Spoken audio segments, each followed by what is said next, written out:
Good morning mga tol, mga best. Anyway, live po tayo dito sa Manila International Airport. Paalis ho ang inyong lingkod, papunta ho ng out of town, pahinga lang ho. At anyway, babalik ho ako sa Monday para mag-live. Pero yung nangyari po kanina doon sa Resorts World as per my contacts sa PNP, hindi naman po terorismo. Lilinawin ko lang po kasi ang daming kumalat na mga fake news na sinabi inatake na ng terorista ang Metro Manila, na pinasabog ng mga terorista, na 10 sila, 100. Wala pong katotohanan yung mga kapatid. Because an hour after that incident, chinek ko po yung aking mga sources sa PNP, sa AFP, wala pong report na terrorist attack po yun. Ang lumalabas po sa report ng PNP ngayon ay iisa lang po. Iisa lang yung taong pumunta doon, nagwala, pero hindi po terorismo ang pakay. Ang pakay niya mukhang tinitignan ng pulis ngayon ay pagnanakaw.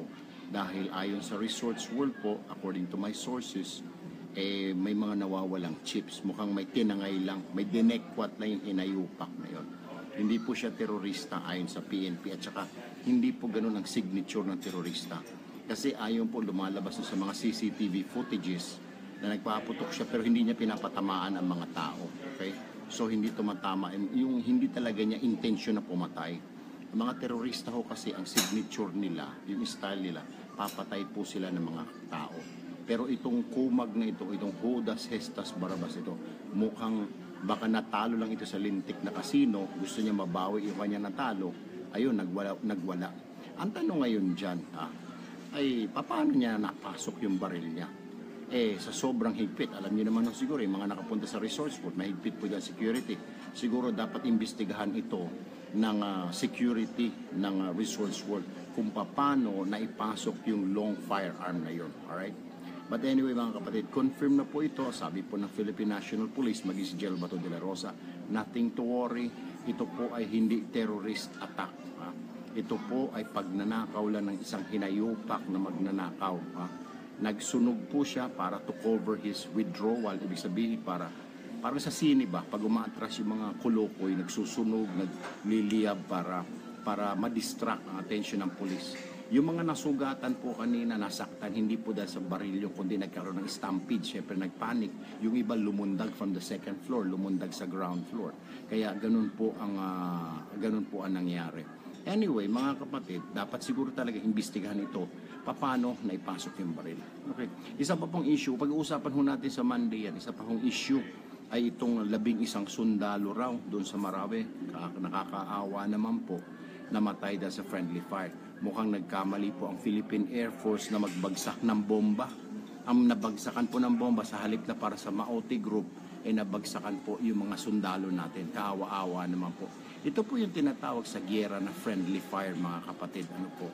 Yung bomba na para sa sundalo, sa kalaban, napunta doon sa mga sundalo. 11 sundalo po yun at 7 iba pang sugatan. Confirm na po ito ng AFP, mga kapatid. Siguro dapat imbestigahan ito ng Armed Forces of the Philippines. Anong nangyari?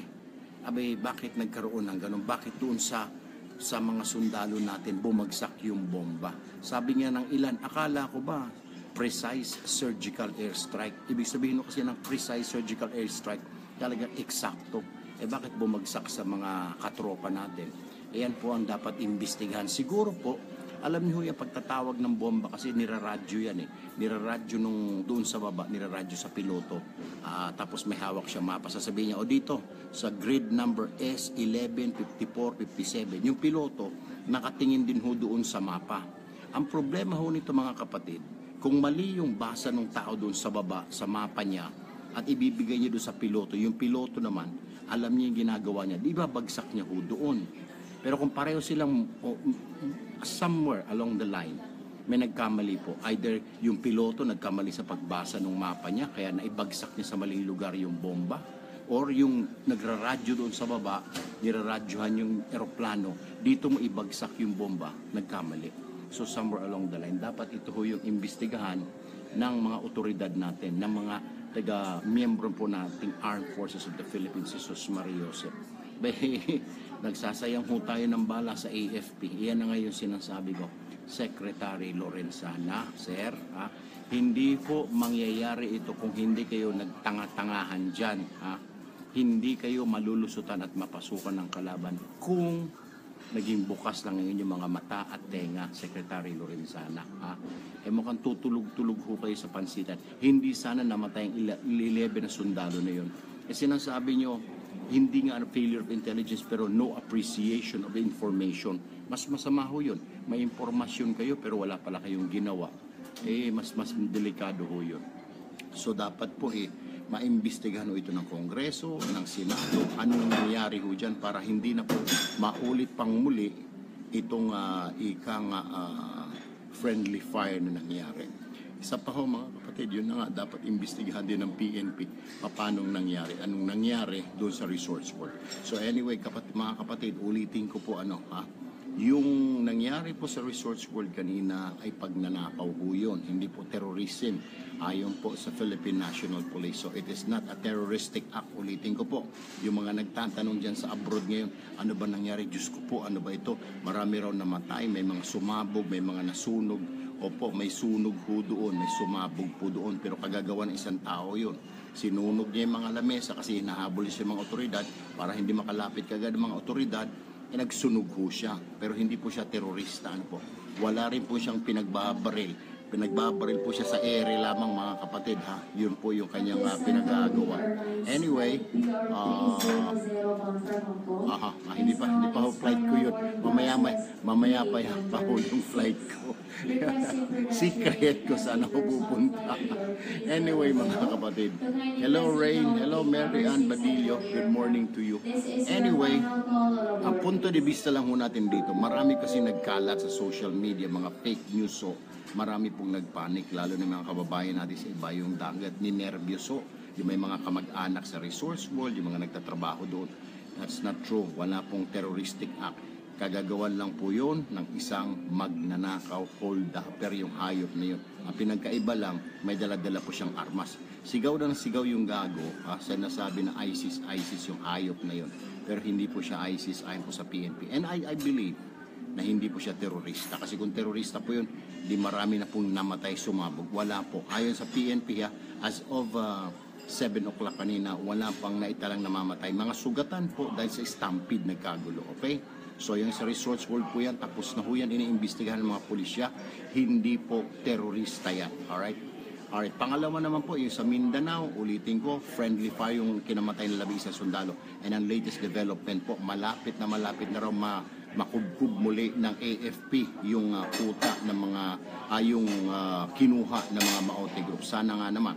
Pero wala pa rin pong word doon sa mga hawak nila na hostages na 900 po na hostages, kabilang na po yung pare. Inaalam pa po ito as of this broadcast hanggang kaninang 7 a.m. Wala pa pong word. Pero may mga sources po ako sa AFP na nagsasabing meron pong backdoor channeling ngayon na what they are doing is talking. Meron po silang isang tao na kumakausap din doon sa Maote, napakawalan na yung mga hostages. Pero ito mga Judas, Hestas, Barabas na Maote, mataas ang pangarap mga kapatid. Abay, bago raw pakawalan nila, alam bang hiling, bigyan daw sila ng isang probinsya. Kung hindi ba naman mga ogag, kung hindi ba naman mga gago, kung hindi ba naman mga bobo. Akala mo pag humingi ng isang lugar, akala mo humihingi lang ng damit, akala mo humihingi lang ng isang tasang kanin, akala mo humihingi lang ng tubig, bigyan daw sila ng isang probinsya. At itong dahilan nila, kaya gusto sila makausap si Digong, bigyan sila ng isang probinsya, isang lugar. Hindi naman ho ganun kadali ho yan, di ho ba?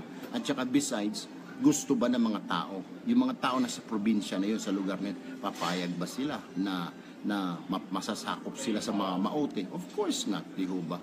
So, hindi ho ganun kadali yan mga kapatid. Alright, yan po pag-uusapan natin and we will expound on that on Monday mga kapatid, promise. May lakad lang ho, medyo pahinga lang ho tayo ng konti. Sama ko itong anak ko. Punta lang ho kami sa Japan. Alright mga kapatid. But anyway, I'll see grade 8 at mag-high school. But anyway mga kapatid, maraming salamat po. You will hear from me, promise, on Monday. This is Erwin Tulfo po saying thank you. I'll see you on Monday, promise. I'll make it up to you guys.